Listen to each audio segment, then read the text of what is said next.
comprendre et savoir utiliser PowerPoint le plus rapidement possible. C'est l'objectif de cette vidéo. Alors on se retrouve juste après l'introduction pour voir à quoi cela ressemble.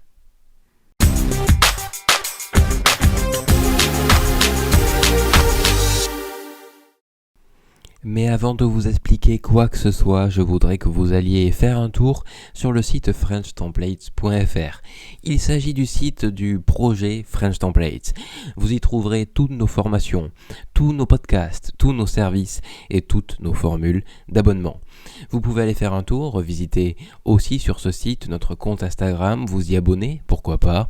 Regardez la chaîne YouTube, vous serez sur ce site web au courant de toutes les actualités du projet French Templates, un projet qui, je le rappelle, a pour objectif de rendre accessible et compréhensible au plus grand nombre les logiciels les plus utilisés et paradoxalement les moins bien compris. On se retrouve tout de suite pour la suite de la vidéo. N'oubliez pas, si vous le souhaitez, de lâcher un petit like et un petit abonnement, ça fait toujours plaisir, je vous remercie. Ne perdons pas de temps et commençons tout de suite à essayer de vous faire comprendre le logiciel PowerPoint. Alors d'abord, sortons des idées reçues. PowerPoint, c'est un logiciel pour faire des présentations, certes, mais ce n'est pas PowerPoint qui fait votre présentation, c'est bien vous. PowerPoint est juste là pour vous appuyer et vous aider. C'est une illustration qui vous supplée, mais elle ne doit pas vous remplacer. Alors, premièrement, lorsque vous ouvrez votre diapositive, votre présentation en allant dans l'onglet Fichier, Nouvelle présentation, vous avez une diapositive blanche comme neige et vous êtes automatiquement sur l'onglet Accueil. Qu'est-ce qu'il faut comprendre sur cet onglet Accueil? Vous pouvez prendre un crayon et le noter. Cet onglet, c'est un condensé de tous les autres onglets. Vous allez retrouver un peu de l'onglet Insertion, un peu du dessin, de conception, de transition, etc., dont votre onglet Accueil. Si vous avez donc besoin d'une fonction basique, vous la retrouverez dans l'onglet Accueil. Vous avez donc forcément tout ce qu'il faut pour insérer des formes et des zones de texte. Comment je fais pour insérer une zone de texte? Je clique ici sur Forme. Et là, vous voyez, vous avez un rectangle avec un petit A à l'intérieur. Si vous maintenez la souris dessus, il s'affiche zone de texte. Vous cliquez dessus et en maintenant votre clic droit, vous pouvez créer votre zone de texte aussi grande que vous souhaitez. Très bien. Alors maintenant, vous pouvez écrire ce que vous voulez dedans. Par exemple, bonjour. Et ce texte, si j'ai envie de le modifier, je le sélectionne en restant avec mon clic droit dessus. Et comme dans tous les autres logiciels, je ne vais pas m'éterniser dessus. Vous avez ici la case pour choisir le type de police. Par exemple, si je veux choisir Bandschrift, maintenant mon texte est en Bandschrift. Je peux sélectionner la taille ici. Là, c'est gras, italique, souligné avec une ombre.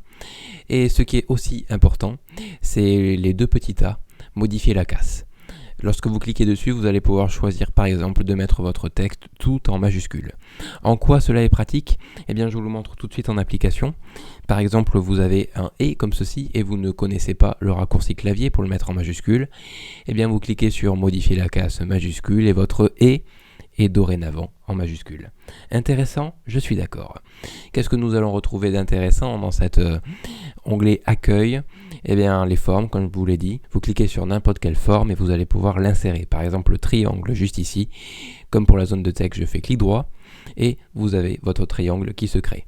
J'ai envie que tous ces côtés soient égaux. Pour cela, je clique sur Mage. De cette manière, mon triangle devient isocèle. Très bien. Alors, qu'avons-nous d'autre à dire? Pour l'instant, c'est tout. Nous pouvons passer dans l'onglet Insertion. À quoi il sert cet onglet Insertion? Dès que vous voulez rajouter quelque chose dans votre diapositive, dans votre présentation, vous allez passer par là. Il faut que ça soit très clair dans votre tête. Je rajoute quelque chose, insertion. Je veux quelque chose en plus, insertion. À partir du moment où je veux rentrer quelque chose, insertion. C'est tout ce que vous avez à comprendre. Vous pouvez insérer une nouvelle diapositive. Si vous cliquez dessus, une nouvelle diapositive se crée, la numéro 2. Pour la supprimer, j'appuie sur la touche Supr. Et là, vous avez tableau, image, forme, icône, zoom, zone de texte, word art, symbole, média. En effet, à partir du moment où vous voulez rajouter quelque chose, vous allez le retrouver ici. Vous voulez rajouter une image, de la manière la plus simple, vous cliquez sur image, vous avez deux options. sélectionnez une image en ligne ou depuis votre appareil si vous l'avez dans votre explorateur de fichiers. Si vous cliquez sur cet appareil, vous allez pouvoir sélectionner une image, par exemple dans votre dossier téléchargement. Moi j'ai choisi une magnifique image de Benjamin Voros. Et l'image qui va apparaître, une image de montagne sous un beau ciel étoilé. Et là, vous vous rendez compte que votre image ne remplit pas complètement votre diapositive. Et l'erreur que les gens font la majorité du temps, c'est de prendre les petites poignées qui sont sur les côtés et de l'agrandir, comme ceci. Le problème, c'est que cela déforme votre image. Vous vous rendez compte qu'elle est déjà moins jolie, alors ici ce n'est pas flagrant puisque c'est une photo de paysage. Mais ce qu'il faut faire en ce cas-là, c'est plutôt de sélectionner votre image. Vous avez donc un onglet qui s'ouvre ici, format de l'image. Vous pouvez cliquer sur rogner, juste ici. Vous avez une option rogner rapport hauteur-largeur et vous sélectionnez 16/9. Pour valider, vous cliquez n'importe où sur votre écran. Et de cette manière, votre image est à la taille de votre diapositive. Elle peut remplir la totalité de votre diapositive. Et c'est cela qui est intéressant parce que vous vous rendrez compte que les présentations les plus jolies ont des images qui sont directement accolées au bord de votre diapositive. Regardez, si je fais quelque chose comme ceci, vous allez vite voir en grand écran que cela sera plus joli. Regardez. Ici, j'ai la moitié pour écrire ce que je veux, alors que si je fais ceci comme la plupart des gens le font, eh bien directement, cela est beaucoup moins joli. Voilà, c'était une petite astuce avec cet onglet insertion. Vous avez peut-être ensuite l'onglet dessin. Si vous ne l'avez pas, pas de panique, ce n'est pas grave, vous pouvez le rajouter, mais ce n'est pas l'objet de cette vidéo. Alors à quoi sert l'onglet dessin ? Eh bien tout simplement à sélectionner un crayon et à dessiner. On en fait ce que l'on veut, ce n'est pas très utile. C'est pour cela que je ne m'éternise pas dessus. L'onglet Inception, il est très peu connu, mais pourtant il est très intéressant.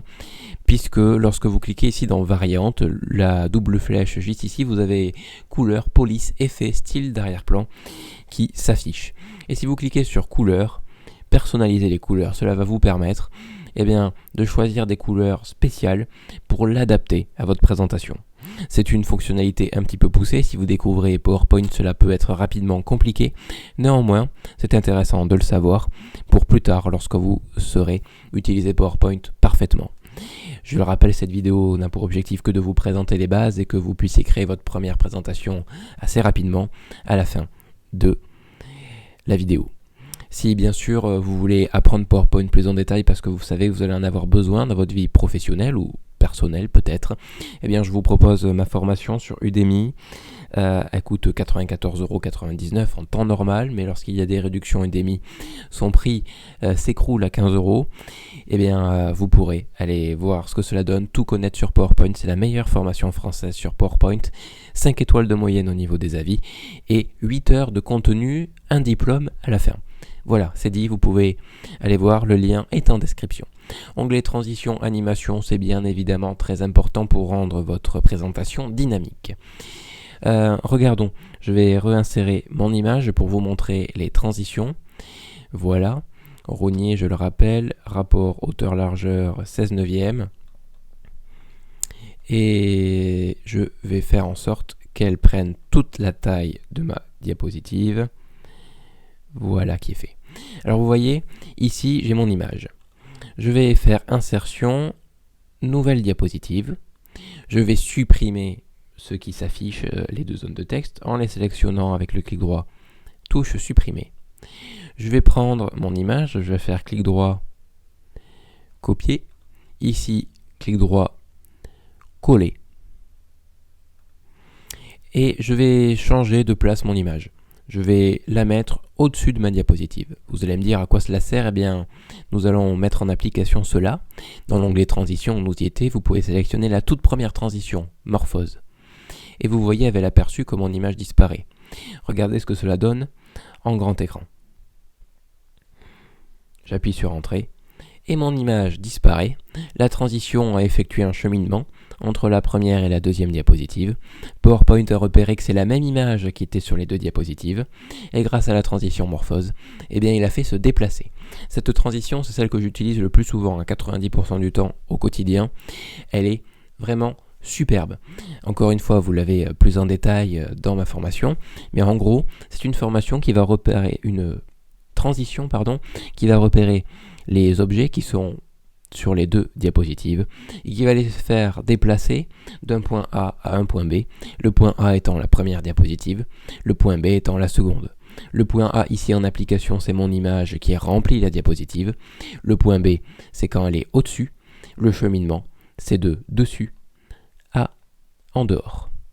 Voilà pour l'onglet transition. Si vous voulez choisir d'autres transitions, eh bien vous cliquez sur la double flèche.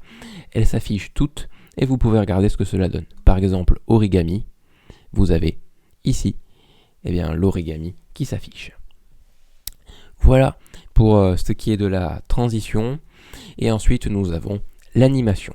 L'animation, c'est important parce que cela va permettre d'afficher au fur et à mesure tout ce dont vous avez besoin lors de votre présentation orale. Par exemple, j'ai mon image juste ici et je veux qu'elle s'affiche à un certain moment lors de ma présentation orale. Je vais donc la sélectionner, aller dans l'onglet animation et je vais faire ajouter une animation. Et là, j'ai en vert tout ce qui est entrée, c'est-à-dire tout ce qui va faire entrer sur ma présentation mon objet sélectionné. Je peux par exemple sélectionner balayer. Vous voyez que mon image apparaît. Je veux qu'elle se balaye dans l'autre sens. Ici, j'ai une flèche option de l'effet.